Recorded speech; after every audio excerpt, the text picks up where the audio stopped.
ये कहानी 2022 की है। मैं टेक सेकंड ईयर का एग्जाम के बाद घर आया तो मेरे गांव में बहुत सर्दी हो रही थी। मैं कॉलेज से 8 महीने बाद आया था तो मेरे घर में सब खुश थे।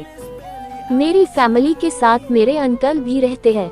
उनकी 2 बेटियां थी, यानी मेरी सिस्टर दोनों मेरे से छोटी थी। बड़ी 18 साल की थी और छोटी 16 की।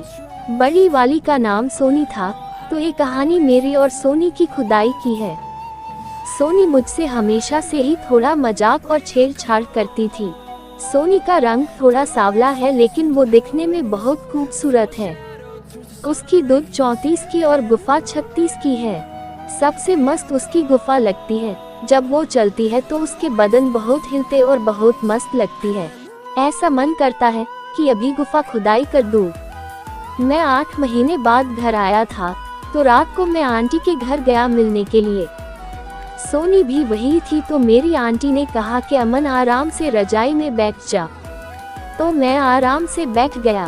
कुछ देर बाद सोनी काम करके रूम में आई और कहने लगी कि भैया आज तो तुम हमारे घर ही सो जाना। मैंने मना कर दिया कि नहीं और वो इतना कहकर मेरे साथ ही मेरी रजाई में बैठ गई। हम सब बातें करने लगे तो कुछ देर बाद सोनी ने मेरा हाथ पकड़ लिया और मेरी उंगलियों में उंगली डाल दी। फिर कहने लगी कि भैया आज सर्दी कितनी ज्यादा है। ऐसा कहकर उसने अपने पैर मेरे पैरों के ऊपर रख दिए। हम ऐसा रजाई के अंदर कर रहे थे तो आंटी को बाहर कुछ नहीं पता था। फिर मैंने उसके पैर अपने पैरों में जकड़ लिए और उसने कुछ नहीं बोला। हम ऐसे ही बातें कर रहे थे। फिर मैंने उसका हाथ अपनी जांघों के बीच दबा लिया। ऐसा करने से मेरा केला खड़ा हो गया था और वो उसके हाथ से टच कर रहा था, लेकिन उसने कुछ नहीं बोला, बस आराम से बैठी रही। उसके बाद उसने फिर कहा कि भैया आज तुम हमारे घर ही सो जाओ।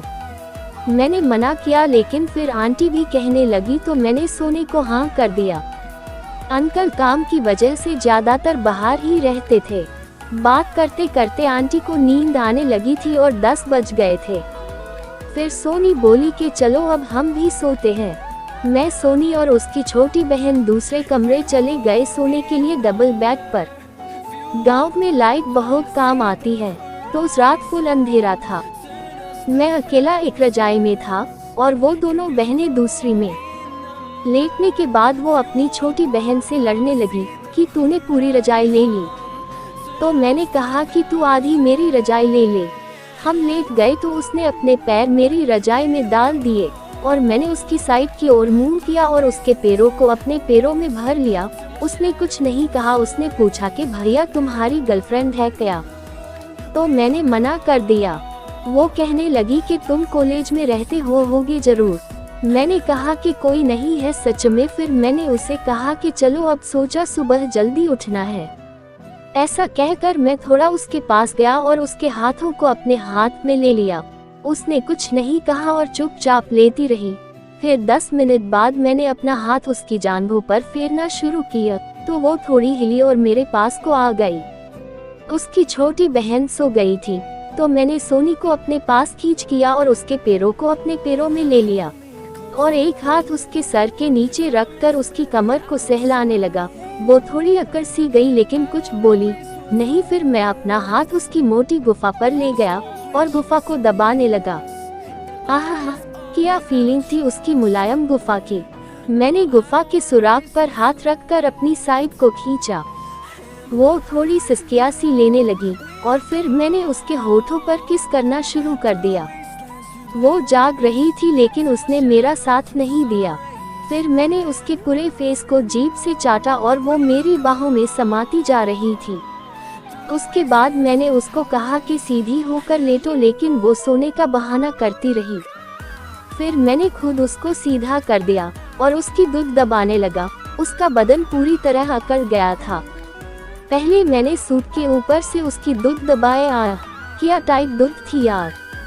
मैंने सूट के ऊपर से ही उसकी दूध को चूसना शुरू कर दिया और फिर जैसे ही मैंने सूट के अंदर हाथ डाला तो उसने मेरा हाथ हटा दिया। मैंने उसका हाथ अपनी जांघों में दबा लिया और उसके सूट में हाथ डालकर उसकी दूध दबाने लगा। उसकी दूध बहुत टाइट हो रही थी। हम दोनों पूरे गर्म हो चुके थे। और सोनी हल्की सिसकारियां ले रही थी। तभी उसकी छोटी बहन जाग गई। मेरा हाथ उसकी ब्रा में था, उसकी जगह ही हम दोनों की हालत खराब गई। वो सोनी को भी उठाने लगी कि टॉयलेट जाना है। बाहर बहुत अंधेरा था। सोनी उठ गई और मेरा हाथ अभी भी उसकी ब्रा में था और उसकी धुत फील कर रहा था। फिर सोनी ने मेरा हाथ अपनी ब्रा से निकाल दिया और उसको टॉयलेट करवाने चली गई। 5 मिनट बाद सोनी अकेली रूम में आई। मैंने पूछा कि काजल तुम्हारी छोटी बहन कहाँ है? तो वो बोली कि मम्मी के पास सोने चली गई। मैंने कहा कि गेट अच्छे से लॉक कर दो और लेट जा। जैसे ही वो गेट लॉक कर आकर लेती मैं उसके ऊपर चढ़ गया। वो बोली कि भैया क्या कर रहे हो? मैंने कहा कि चुप रह और मुंह बंद रख, और मैं पागलों की तरह उसे किस करने लगा। मैं उसके होठों को चूस रहा था और अब वो भी मेरा साथ देने लगी थी। मैंने जीभ से उसके पूरे मुंह को चाटा और हाथ से उसकी दुध दबाने लगा। वो धीरे धीरे आया कर रही थी। फिर मैंने अपना हाथ उसकी गुफा पर रखा तो वो पूरी हड़बड़ा गई एकदम और मेरा हाथ हटा दिया। मैंने उसके होंठों को अपने होंठों में लिया और फिर सलवार के ऊपर से ही उसकी गुफा सहलाने लगा। वो पूरी पागल सी हो गई थी। मैंने उसका सूट ऊपर किया और उसके पेट को चाटने लगा। अब वो बुरी तरह सिसकियां ले रही थी। मैं उसकी सलवार खोलने लगा। उसने कुछ नहीं कहा और मैंने उसकी सलवार पूरी उतार दी। मैंने पैंटी के ऊपर हाथ रखा तो उसकी गुफा पूरी गीली हो चुकी थी। मैं किस करता हुआ उसकी गुफा से दूध तक गया और सूट उतार दिया और उसे उल्टा करके उसकी पीठ को किस करने लगा। उसने दोनों हाथों से बैग को पूरा टाइट पकड़ रखा था। फिर मैंने मुंह से उसकी ब्रा का हुक खोलकर ब्रा उतार दी और उसको पागलों की तरह किस करने लगा और उसके टाइट निप्पलों को चूसने लगा। करने लगी।